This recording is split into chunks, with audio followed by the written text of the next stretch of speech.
Hello, it's me, Mike with HPDS. In this video, I will be doing a study in Exodus chapter 2. So before I get started, I'd go ahead and say the Lord's Prayer. So, Our Father who is in heaven, hallowed be thy name. May your kingdom come, may your will be done on earth as it is in heaven. Please give us this day our daily bread, and forgive us of our debt, as we forgive those in debt to us. And Lord, lead us not into temptation, but instead deliver us from evil. Amen. All right, so I'd go ahead and ask that you please like the video and subscribe to the channel for future chapter-by-chapter Bible studies. And so what I'll go ahead and do now is I'll get into it. I'll read the outline before I read through the chapter as I normally do. So Exodus 2, we're going to see a few things. We're going to see verses 1 through 10, we're going to see the birth of Moses. And so verses 1 through 10, we're going to be introduced to Moses and hear about his birth. And then in verses 11 through 22, we're going to kind of skip to when Moses is an adult here. And Moses murders an Egyptian, and he flees to Midian. So he's going to flee to a country called Midian after killing an Egyptian.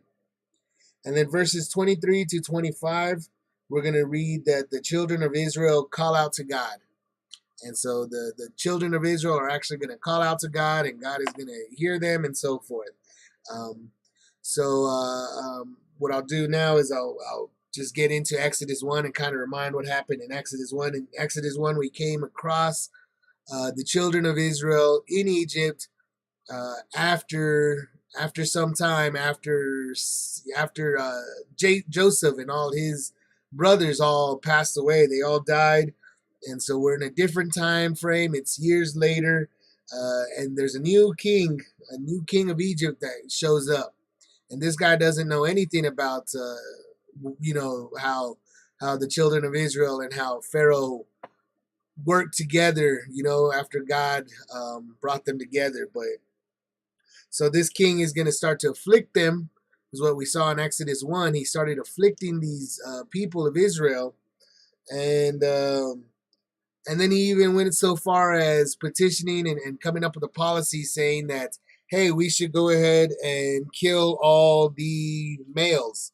Let's go ahead and kill all the male children. So he was already he was telling his people to start dealing harshly with the children of Israel and to actually go ahead and kill them.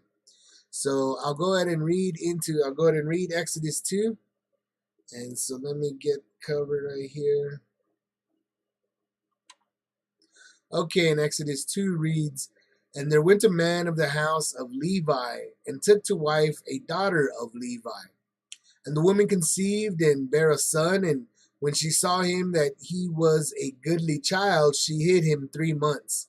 And when she could no longer hide him, she took for him an ark of bulrushes, and daubed it with slime and with pitch, and put the child therein, and she laid it in the flags by the river's brink. And his sister stood afar off, to wit what would be done to him. And the daughter of Pharaoh came down to wash herself at the river, and her maidens walked along by the river's side. And when she saw the ark among the flags, she sent her maid to fetch it. And when she had opened it, she saw the child, and behold, the babe wept. And she had compassion on him, and said, This is one of the Hebrews' children. Then said his sister to Pharaoh's daughter, Shall I go and call to thee a nurse of the Hebrew women, that she may nurse the child for thee? And Pharaoh's daughter said to her, Go. And the maid went and called the child's mother. And Pharaoh's daughter said unto her, Take this child away and nurse it for me, and I will give thee thy wages. And the woman took the child and nursed it. And the child grew, and she brought him unto Pharaoh's daughter, and he became her son. And she called his name Moses. And she said, Because I drew him out of the water. And it came to pass in those days when Moses was grown, that he went out unto his brethren, and looked on their burdens, and he spied an Egyptian smiting a Hebrew, one of his brethren. And he looked this way and that way, and when he saw that there was no man, he slew the Egyptian, and hid him in the sand. And when he went out the second day, behold, 2 men of the Hebrews strove together. And he said to them that did the wrong, Wherefore smitest thou thy fellow? And he said, Who made thee a prince and a judge over us? Intendest thou to kill me, as thou killedst the Egyptian? And Moses feared and said, Surely this thing is known. Now when Pharaoh heard this thing, he sought to slay Moses. But Moses fled from the face of Pharaoh and dwelt in the land of Midian, and he sat down by a well. Now the priest of Midian had 7 daughters, and they came and drew water, and filled the troughs to water their father's flock. And the shepherds came and drove them away, but Moses stood up and helped them, and watered their flock. And when they came to Reuel their father, he said, How is it that ye are come so soon today? And they said, An Egyptian delivered us out of the hand of the shepherds, and also drew water enough for us, and watered the flock. And he said unto his daughters, And where is he? Why is it that ye have left the man? Call him, that he may eat bread. And Moses was content to dwell with the man. And he gave Moses Zipporah, his daughter, and she bare him a son. And he called his name Gershom, for he said, I have been a stranger in a strange land. And it came to pass, in process of time, that the king of Egypt died, and the children of Israel sighed by reason of the bondage. And they cried, and their cry came up unto God by reason of the bondage. And God heard their groaning, and God remembered his covenant with Abraham, with Isaac, and with Jacob. And God looked upon the children of Israel, and God had respect unto them.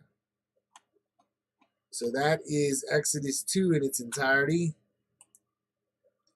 And Exodus 2, like I said, going over it, what did we see? We see that in the beginning of the chapter, we're seeing that Moses is born. And just like the previous chapter before, what had happened was that the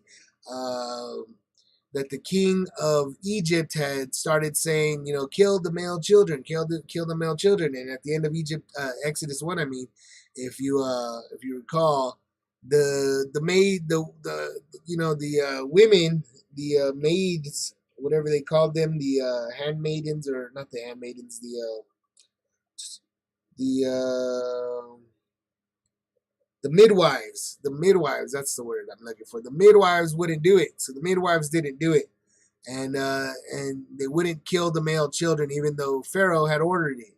And so after Pharaoh ordered that they kill the children and they weren't killing the children, they said, go ahead and send them down the river because we're going to kill your children. Or he basically started saying, send them down the river.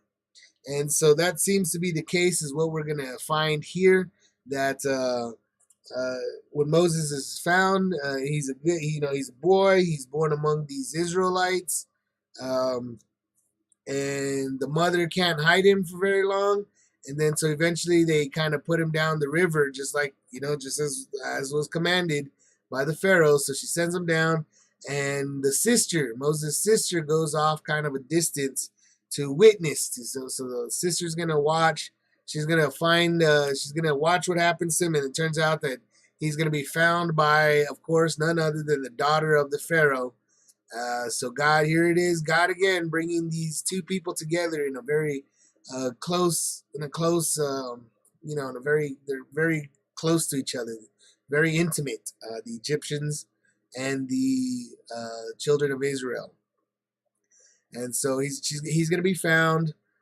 He's going to be raised as an Egyptian, even though he is a child of Israel. And then he's going to murder an Egyptian, and then he's going to flee to a country. And that's going to be 11 through 22. Moses murders the Egyptian and flees to Midian. So he's going to flee to the country of Midian. And he's going to meet some people there where he's going to get married. He's going to have a child out there. And it's going to be a story that is very similar again to the story of Isaac, for example. Yes, it's kind of a story similar to Isaac, as well as very similar to Jacob himself and their story and how they came across their wives. Because if you remember in Genesis, Abraham sends his servant out to Haran to gather a wife for his son Isaac.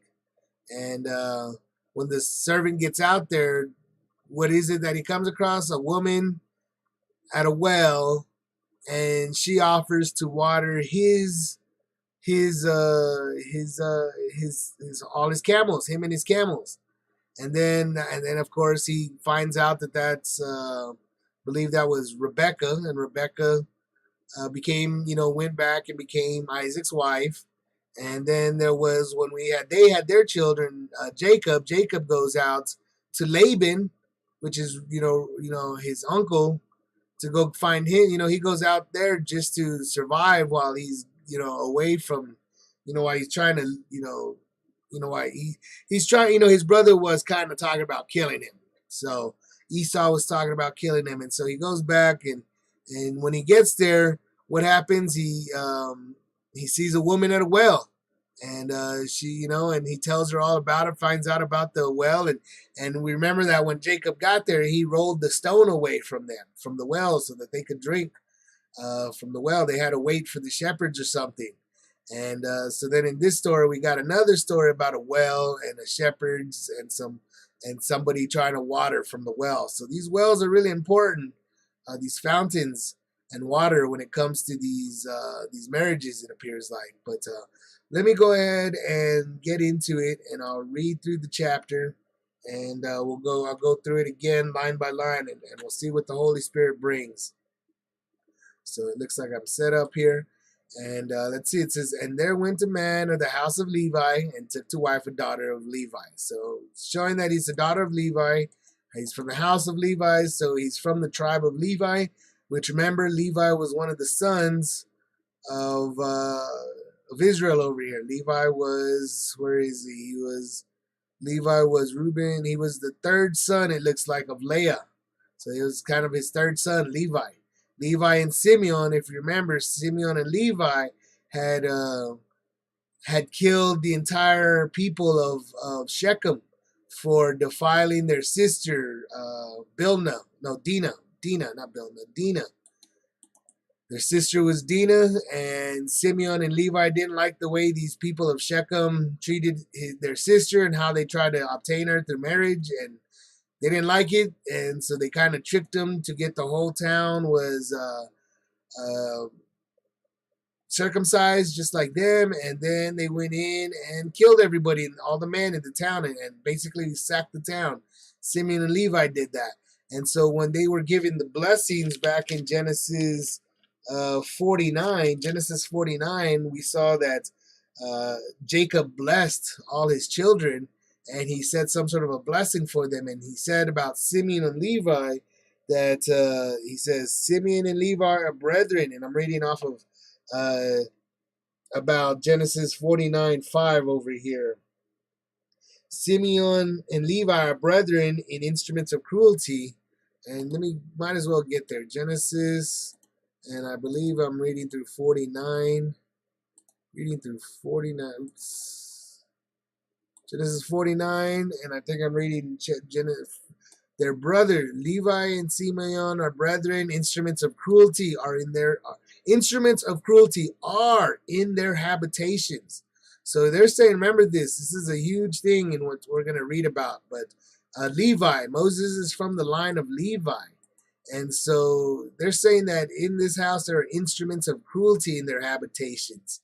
O my soul, come not into their secret, unto their assembly mine honor, be not thou united. For in their anger they slew a man, and in their self-will they dig down a wall. Cursed be their anger, for it was fierce, and their wrath, for it was cruel. I will divide them in Jacob, and scatter them in Israel.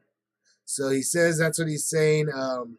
He's saying that these guys are cruel, and he says, he's asking God, oh, my soul, come not into their secret. So he knows this was Israel, Jacob, his name was, talking about his own two children, Simeon and Levi. And he knew that they had secrets and that they were cruel guys, that these guys were mean. They were cruel.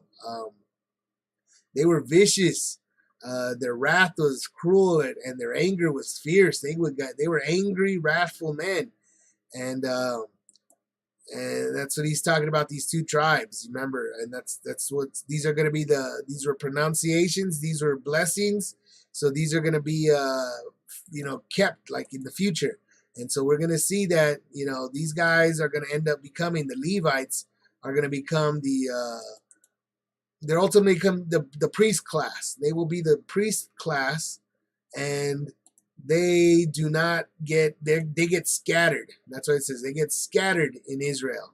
I will scatter them in Israel. So that's what God is saying through Jacob over there, that he was going to scatter the Levites. And here we are, the house of Levi, and this is Moses. And the woman conceived and bare a son, and when she saw him that he was a goodly child, she hid him 3 months. So of course he's born, and they're supposed to be killing these babies according to the Pharaoh, but she hid him instead. And after a while, it says she couldn't hide him any longer. She took for him an ark of bulrushes and daubed it with slime and pitch and put the child therein, and she laid it in the flags. So she made like a little boat. And I know this is in the King James Version. It's called an ark of bulrushes. And I'm not entirely sure what bulrush is, but I'm Googling it, and the definition says it's a tall, rush-like water plant. So in other versions, I guess, I've heard this like a basket of reeds or something. Or a basket of reeds is what I've heard people call it in other versions. Maybe, for example, the American Standard Version. These are all...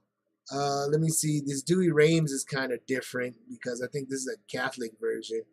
But let's see. And she put them out. So it's the same thing. A basket made of bulrushes.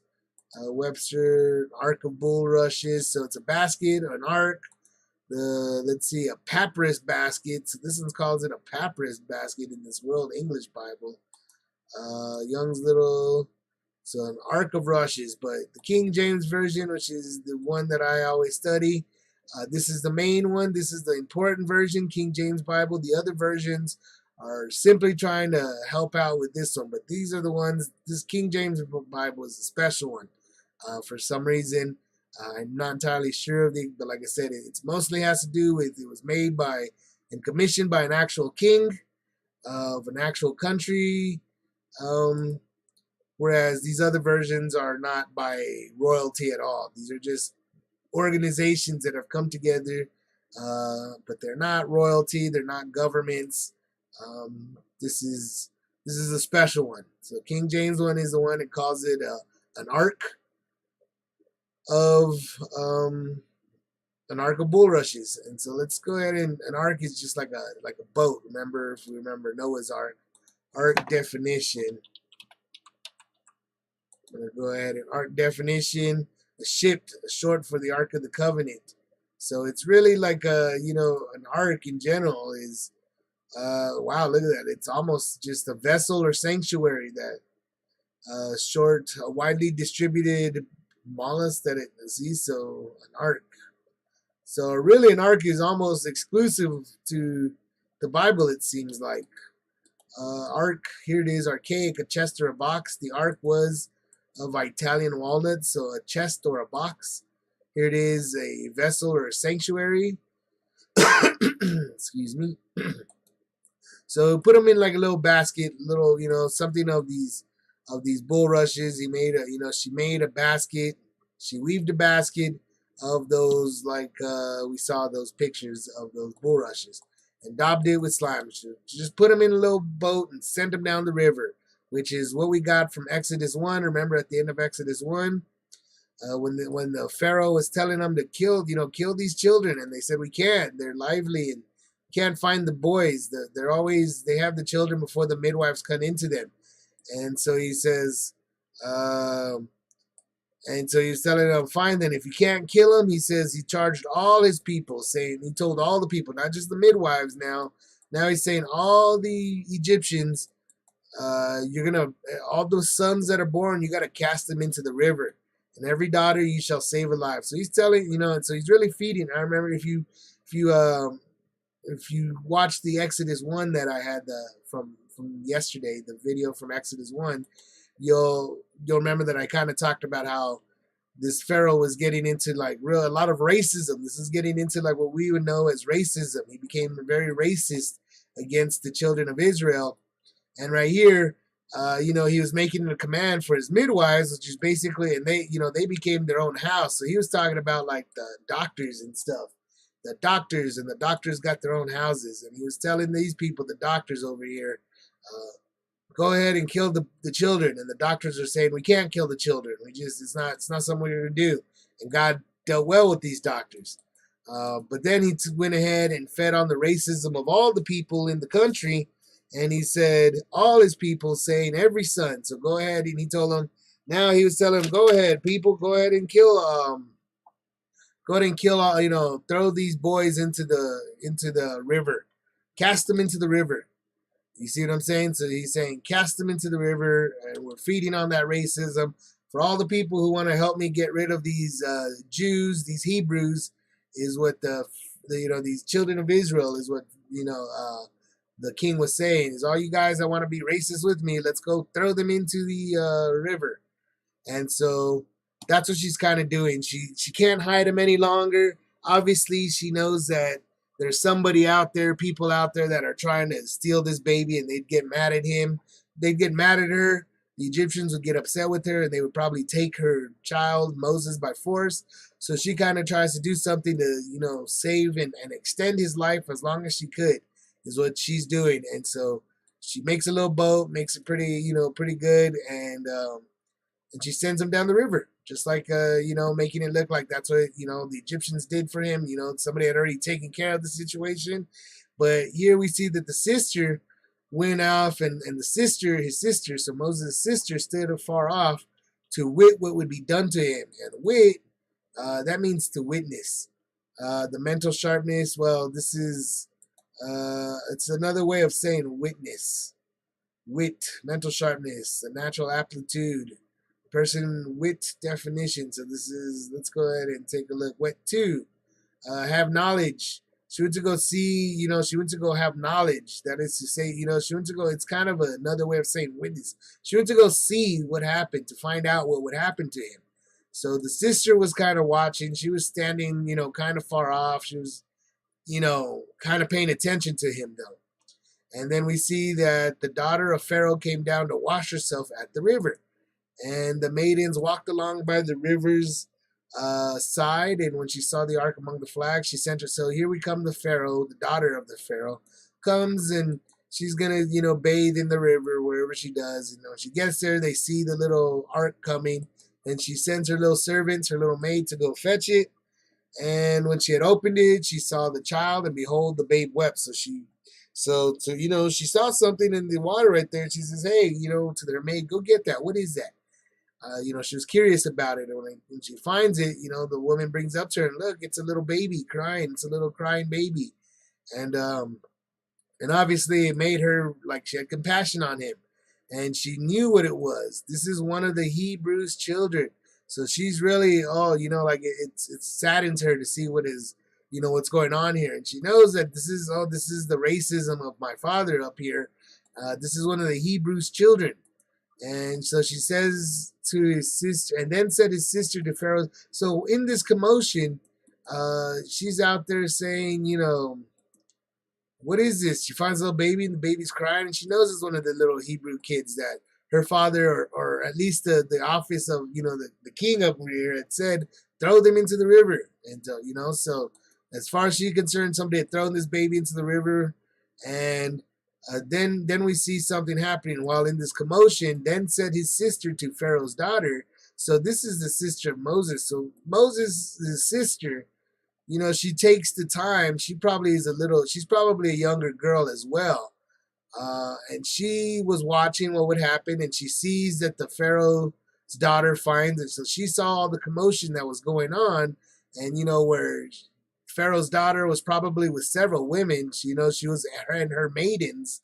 So she may have had like a little entourage of females with her, of other women with her, and who knows how many women there were. But there was at least a few of them, and there was some commotion about it, that these women were probably all suddenly overcome with this moment of finding a baby in the water like this. And I'm sure, just like in today's world, that would be a sight where, if just imagine you're walking down a busy city or something, and you see a little baby, and everybody finds this baby, and then you got a big crowd talking about this baby that they just found crying in the ocean. I'm crying in the river. And everybody's trying to find out what's going on with this baby. And so when she comes up, here goes. Then said the sister. So the sister, Moses' sister, takes this commotion. She takes it. She takes the advantage, and she goes through it, and she tells them, "Do you guys want me to bring a nurse, a Hebrew nurse, so she can take care of the?" So all these people knew that this was a Hebrew baby, and that it was probably some sort of a Hebrew baby that got thrown into the river by one of the Egyptians. Is what they were probably thinking. This is She's kind of got some compassion on the, thinking it's probably has to do with the laws of Egypt or the king of Egypt, and feeding off of that racism. And so she doesn't, obviously she doesn't like the idea, just like the midwives, of letting this child die. And so the sister says, let me bring a nurse, a Hebrew nurse, and she'll nurse the child for you. And Pharaoh's daughter said, go. Yes, that's a good idea. The Pharaoh's daughter who found, they're the ones that found this little baby, and they're just seeing some little daughter, this little girl come in, and this little girl says, you want me to go fetch a Hebrew nurse? And she says, yeah, go fetch the Hebrew nurse. And that's what she goes and do. And so what does she do though? The maid went and called the child's mother. So now the sister is running to her own mom over here. She ran to her own mom. This is her own brother. She kind of knows what's going on, and she said, she runs back to her mom and she says, hey, the Pharaoh's daughter found it, and found baby Moses, and she's saying, and she wants to get a nurse, so take this opportunity to be the nurse for this baby. And so she goes and she becomes the nurse of this baby, even though it's her own son. And Pharaoh's daughter is still kind of not knowing what's going on here. But Pharaoh's daughter says, yep, take this child away and nurse it for me, and I will get to go. So she's saying, take this baby and nurse it for me, and I'll pay you money. And the woman took the child and nursed it. So she got to care for her own son under the auspicion that this was Pharaoh's daughter's baby. And that's why it says, and the child grew, and she brought him unto Pharaoh's daughter, and he became her son. And she called his name Moses. And she said, because I drew him out of the water. So what's going on here is that the Pharaoh daughter adopted this baby. So Pharaoh's daughter, this is such a serious situation that the mother of Moses has been placed into, that she's afraid that, they're going to kill her baby. So she has to take, she's hiding the baby. And then she finally, when she can no longer hide it, she knows that people are closing in on her. Everybody knows that she already had a baby. They're just trying to see, is that baby a boy, is it a girl? You know what I mean? And so she's realizing that she can't keep the fact that it's a boy anymore. So she sends it down the river, and the sister takes care of him and finds him. And she calls the mother, and so forth. But so when they find this, Pharaoh's daughter finds Moses, she just thinks that it's a special situation for her. She's really filled with compassion. And more than that, she's saying into her heart that she's going to take this boy and she's going to raise it as her own. She's going to adopt this baby that she just found one day when she was going to go take a bath somewhere. She's going to go take a bath, and she finds a baby. She's adopting that baby. And that's what we're coming up in verses 1 through 10, and that's his birth. This is the story of his birth. And ultimately, you see that Pharaoh, he becomes he's like the grandson of the Pharaoh. So now he's like Pharaoh's grandson. Because Pharaoh's got a daughter, and his daughter's got a son, who is Moses. And that's what's going on here. So Moses becomes adopted into the Egyptian family for the sake of his own life. His own mother needed to keep it a secret, and more than likely the sister knew that it was a secret too, and so they were kind of keeping a secret as far as they could understand, and it's probably something that maybe unraveled during their lifetime. But nonetheless, it seemed like it was a pretty big secret, and Pharaoh's daughter took this baby, and it became her baby. and so he was kind of raised as an Egyptian, even though see how it was the Egyptians seem to be sending their children off to the Hebrews to take care of them and pay them like school. Just what we would know as school system. The Egyptians sent their children off like we in America send our children off to the public education system. So, or to some sort of a school system. So, even though it was, she's calling it his son, her son, this is Pharaoh's daughter saying, that's my son. But I'm going to pay this other woman. I'm going to give thee wages, and you're going to take the child and nurse it. So I'm going to pay you to take care of my baby. That's what the Egyptians were doing, apparently, as Pharaoh's daughter was doing this. But we go on from verses 11 through 22. What are we going to see? 11 through 22, we're going to see that Moses murders an Egyptian, and he's going to flee to this Midian, a country called Midian. So that's why it comes to pass in those days when Moses was grown, that he went out unto his brethren and looked on their burdens, and he spied an Egyptian smiting an Hebrew, one of his brethren. So obviously he probably grows up and he kind of realizes what's going on, that he was a Hebrew. Somebody sent him out. Maybe he even found out who his brother, his mom, and his sister were. But he kind of goes out there and he sees that these Egyptians are treating the Hebrews pretty badly.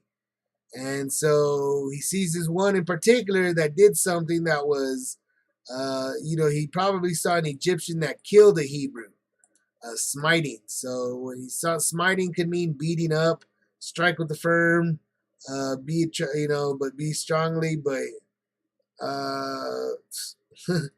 that's funny, to conquer, but ultimately he was beating somebody pretty badly, or he could have even potentially killed the Hebrew.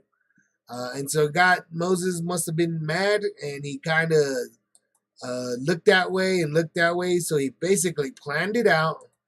And when he thought it was a good opportunity, he killed the Egyptian. He slew the Egyptian. So he saw this Egyptian beating up on a Hebrew, and then he kind of took some time and he planned it out, and then he killed the Egyptian. So he committed capital murder right here. He planned it out. It was in advance. He thought about it in advance. And then he went ahead and killed this Egyptian. He murdered him. And then he hid him in the sand. So this is a pretty bad thing now we're seeing. Again, we remember that in Genesis, eventually God did tell everybody that they were gonna need to pay for the blood. Any blood that they spilled, they were gonna have to pay for it all. All of it was gonna come due. And so we obviously saw in the times of Jacob and Israel that Israel himself said he took some land using the bow and arrow, using his bow and sword and bow or whatever, from the Amorites. So he took a whole mountain from the Amorites by force. And then we also saw, remember, Simeon and Levi were very murderous. And we also, even before then, we saw Abraham was, a pretty capable man himself. And he went and killed all the invaders of the country at the time, when he needed to save Lot.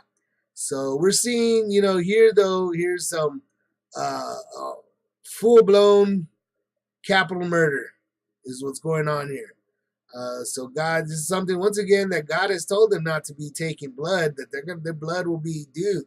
They need blood. There's blood. So perhaps this Egyptian had blood, perhaps this Egyptian himself had killed himself some Hebrews in the past, and this Egyptian himself clearly probably needed to die himself according to God's laws. Who knows?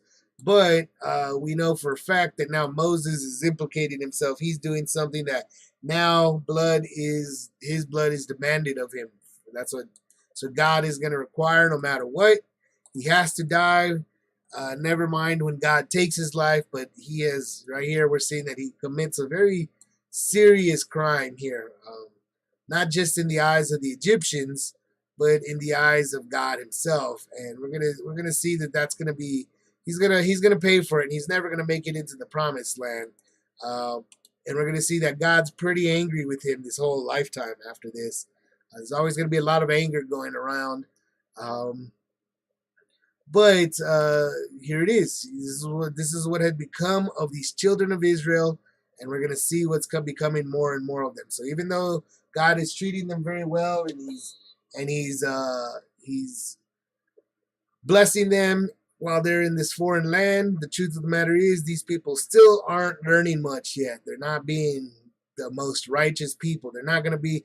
And I remember mentioning back in Genesis in a video that I said, these children, this line of Abraham over here is nothing. None of them are like Jesus Christ. None of them are like Jesus Christ, and we're going to see that when we finally do get around to Jesus Christ, how much better Jesus Christ was of a person, how perfect he was, and these people were far from it. And we see it once again. Here it is. His opening line as an adult is, he went out and he killed an Egyptian. That's his opening as an adult. That's what we come into Moses as an adult. So he goes out there, he kills the Egyptian, hides him in the sand, right? Then we keep going, and he went out the second day. So now we got two Hebrews that were fighting, and so he takes it upon himself. Moses tells these two guys, that these two Hebrews, he says, "Why are y'all beating up on each other? Like why are you? He sees somebody and he says, why are you beating up this other guy over here?" And so then they said, this guy that Moses just yells at right now, this Hebrew, and he tells him, "Who made you a prince and a judge over us? You gonna kill me like you killed the Egyptians?" And Moses was afraid and said, "Surely this thing is known." So once again, we see what God is showing us in this position, that these guys, he's a Levite, and we're gonna see what happens with the Levites and how they become ultimately the Levites will become the priests. And look at what their line is filled with: murder over here. Simeon and Levi were murderers, and now we got another guy over here who got angry and killed an Egyptian, and then he got angry again and tried to be king. Basically be a man above his brethren. He says, who made him a prince and judge over us. So you can see that, just like we read back in Genesis 49, when we read through those through those blessings, Genesis 49, let me see, once again, Genesis 49, verse 5, we see Simeon and Levi brethren, instruments of cruelty are in their habitations. And then verse 6 says, "O my soul, come not into their secret, unto their assembly, mine honor. Be not thou united, for in their anger they slew a man, and in their self-will they dig down a wall." So that is exactly what we're seeing with Moses here. In his anger, he killed a man. So he got angry at this Egyptian guy. He spied an Egyptian. So he got angry at this Egyptian, killed the Egyptian, and he digged down a wall. He digged down a wall, meaning he hit him, he dug him, he digged down a wall, he defended himself. He came to, he tried to defend himself after he did this angerness. And then he did it again. Now he goes and he sees these two guys fighting, and it makes him angry. And in his anger, he tells, he tries to rebuke this guy. But this guy, he can't be rebuked. Not by Moses, because they already know that Moses killed an Egyptian. You can't rebuke me. You got nothing to say. Moses, you can't be a prince and a judge over us. You're a murderer. And so that's what we're seeing here, is that God is showing that, look Moses over here, try to be, kind of like a good guy, a powerful guy, maybe like a leader of his people, and he couldn't be a leader of his people on his own account. There's no way he could do it. He couldn't do it by himself. He right away gets in trouble, pretty harsh trouble.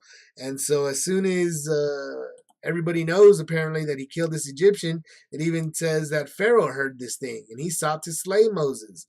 But Moses fled from the face of Pharaoh and dwelt in the land of Midian, and he sat down by a well.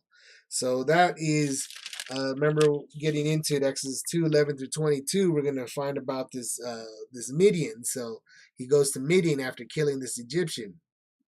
So here he is. He's in the land of Midian now all of a sudden, after he flees from his own, grandfather, if you think about it. Now, this is technically his grandfather, because he's been raised as an Egyptian.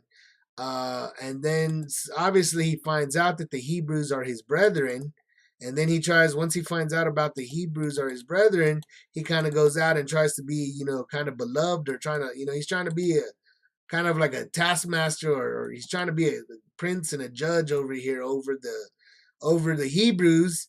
And then the Hebrews kind of rat him out, saying, "Oh, he killed one of the Egyptians. What are we gonna do? We know that he killed the Egyptians. What do we care? Like, we're not gonna listen to you. You're a murderer. Even you killed the Egyptians." Um, and so they went out and told the Pharaoh, "Look, Pharaoh, you really like this guy? He killed an Egyptian too." And so Pharaoh must have been real angry, probably felt betrayed, probably found out the whole situation. But whatever the case was, uh, or could even just be that in general the population found out about him and they were searching for Moses for this crime. And but he goes to the land of Midian. And so let me take this map. So remember, they were out there in Goshen, and it talks about how they built the Pithom and Ramses for them. So they're somewhere in this area, right around here in Egypt, somewhere around here. And what we see is that he goes off to this Midian. He's going to go off to this country over here called Midian. He's going to be in this area. If you remember, there's Edom, Moab up here. But he's going to be basically on the Gulf of what we know as a Gulf of Aqaba. Right here, this Red Sea. Just right here. That's where he's going to be. And he goes to a well. And like I said, this is that same story that's kind of very similar to the story of Isaac's wife, how his wife was found, and also how Israel came across, how Jacob, well, not Jacob, but yeah, it is Jacob. How Jacob came across uh, his sister, his uncle's family, and ultimately how he gets married to these people. So let's see. He fled, and while he's there at this well, though, we see that the priest of Midian had 7 daughters, and they came and drew water. So these are priest women, and they came to get some water, right? So these are priests. But the shepherds came and drove them away. So we're seeing here that the shepherds were kind of people similar to what these people of Israel did. They were shepherds. And remember, Midian, I believe Midian was, I forget who it was filled with, but I think it was filled with the people of, let's see, they were Ishmaelites. They were people from Ishmael. So let me see if I can remember these pictures. Let's see. We're gonna find this. So Ishmael. I think it was no. It's Keturah, Midianites. So I think these are the Midianites over here. So they're Abrams, but they're from Keturah over here. They're not quite from the Ishmael people. But they're kind of like family, but they're distant family over here from the line of Abraham. Not through Sarah, they're through Keturah. So these are people that are also kind of family, but distant family, down a different branch. And so that's what these people are. These priests anyway, and they came, but so are the shepherds, and the shepherds kind of are driving them away. And this is different than when we saw Jacob came. He was a shepherd, and what happened was that they needed somebody to move the water, and they need the shepherds to move the rock so that they could drink from the water. And so these shepherds actually weren't helping these people at all. They were kind of driving them away. The shepherds came and drove them away. So you see that the shepherds were not nice guys over here, whereas when Jacob did it, the shepherds were the guys that needed to help pull the rock away. So these guys probably needed to pull the rock away, and instead of helping these priestess, they were, getting rid of them. They were, driving them away. But so that's why it says, but Moses stood up and helped them and watered their flock. So Moses gets up and Moses sees what's going on. While he's in Midian one day, and he sees that these priest daughters were, these women were not getting watered, and these shepherds were being, kind of mean to them and driving them away. And Moses got up and kind of drives away the shepherds, gets rid of these guys, and gets the water, and helps water their flock. So So when they came to Reuel, their father, he said, he asked them, how do y'all come home so soon? Because he probably knew the situation. He probably know all those shepherds are always making it hard for us, and we got to wait for them to be done ultimately, and then we can go in afterwards.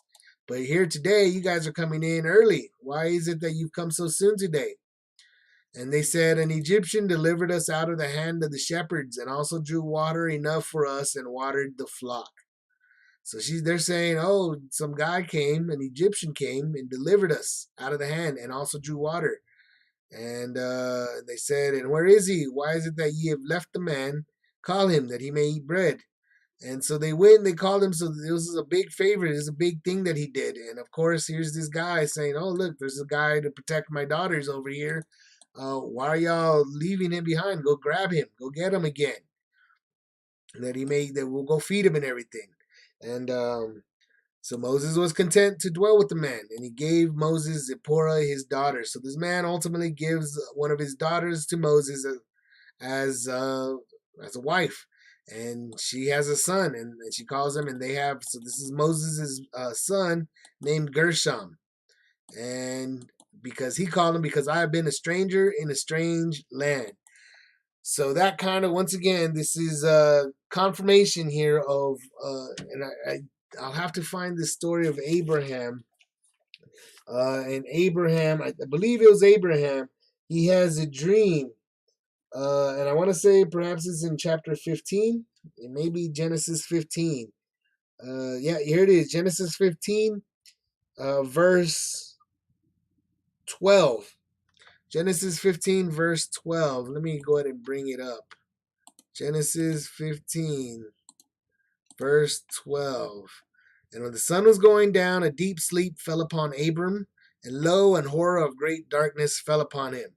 And he said unto Abram, know of a surety that thy seed shall be a stranger in a land that is not theirs, and shall serve them, and they shall afflict them 400 years. And also that nation whom they shall serve will I judge, and afterward shall they come out with great substance. So we see that in Genesis 15, we're echoing back right here in Exodus 2. So Moses, so many years later, after Abraham, here is this dream finally of Abraham's kind of coming to fruition here. That here's one of the sons who's been living in a strange land. Look at him. He's saying, it's so important in his life that he needs to name his son after something along those lines. And it came to pass in process of time that the king of Egypt died. So, but yeah, this is fulfilling that prophecy that was given to Abraham, that they would be afflicted for 400 years, and God is going to take them out of this land and give them great substance. So this is kind of getting into that. This is the hint that now they're strangers in a strange land, and they've been being afflicted. They've been getting afflicted over here. So this guy finally comes in, and he's tired of the affliction, and he starts to fight back. So Moses is the guy that fights back over here. You even see it not only in Egypt did he fight back against at least one Egyptian and killed an Egyptian. Now he's in Midian, and he's fighting against these bad shepherds, these shepherds that will not water the priestess. They should be taking care of the priestesses, and instead they're driving off the priestess. And so Moses is fighting back. So we're seeing that Moses is a guy that kind of fights back over here.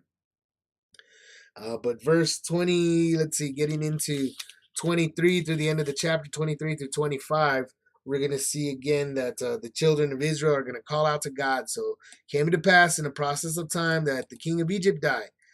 But this king of Egypt, they're talking about several lifetimes, or, like there's several, or at least this one bad guy that was bad enough to do all that stuff, he dies, or at least this could also be the king of Egypt that was trying to kill Moses, and that's why Moses, when God tells him it's okay to go back.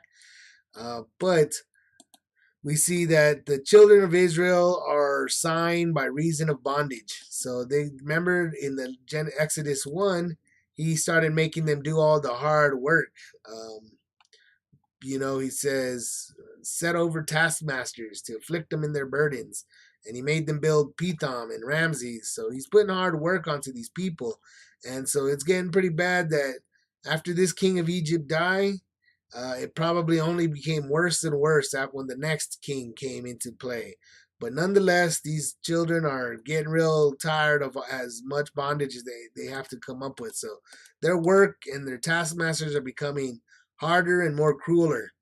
And God heard their groaning, and God remembered his covenant with Abraham and Isaac and with Jacob. So God heard them eventually, and then of course he said, "Oh, it's about that time." Uh, and it's about that time. Remember, he talked to Abraham and told Abraham about the 400 years, and remember Isaac and Jacob as well. He came up to them and told them many things, as well as gave them the promise that they would inherit the land of Canaan, and that God would make their seed like the great nations. They would be like the stars. They would be a great nation that you couldn't count them. So that's what it seems to be going on here. And so God says he remembers his covenant, and the time has now come that these people have been suffering in a strange land for many years, just as God said they would.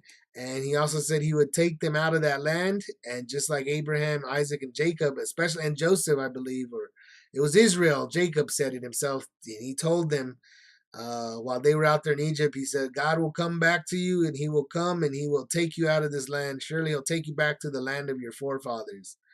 And so this was part of that covenant, and this was said again back in Genesis. And God looked upon the children of Israel, and God had respect unto them. So he knew the time had come. The time was there, just as was prophesied in Genesis, just like was told to Abraham, was told to Isaac, was told to Jacob, and so forth. Just like they'd all been given the many promises, or their promises from God, and had been prophesied that they'd have to be there for 400 years in a strange land. It's now coming into play. It's now coming to fruition, and we're seeing it as early as Exodus 2. And I'm going to go ahead and end this video just about now, because that is Exodus 2 in its entirety. And like I said, what's going on is Moses is born. He's hidden by his mother for a while, and his sister kind of comes up with this, they're real fortunate, they're real lucky, and they pull off this great kind of switch that happens to save his life, so that the people don't try to kill him, and they don't try to accuse the mother of doing crazy things or something. But ultimately he gets adopted into the family of Pharaoh and becomes the Pharaoh's grandson through law. He's adopted there. But of course he grows up and he kind of rebels, and he rebels pretty harshly, and he kills a guy. He murders a man, an Egyptian, and he's caught. This murder causes him he has to flee the town. He goes to Midian.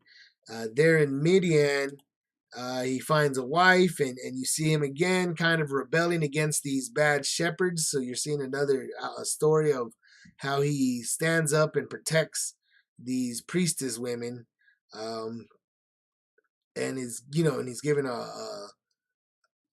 wife and a son because of it. And on top of that, you could see that his affliction is coming to play, just as God said the children of Israel's affliction would come into play. And God is recognizing that, and the people are seeing it. And so we're seeing the start of something big that is about to happen. And Exodus is all about a great big event that is occurring in Egypt to these children of Israel. So like I said, what I'll go ahead and do now is I'll go ahead and end this video here. I'll go ahead and say, once again, I'll remind you, please like the video and subscribe to the channel for future chapter by chapter Bible studies.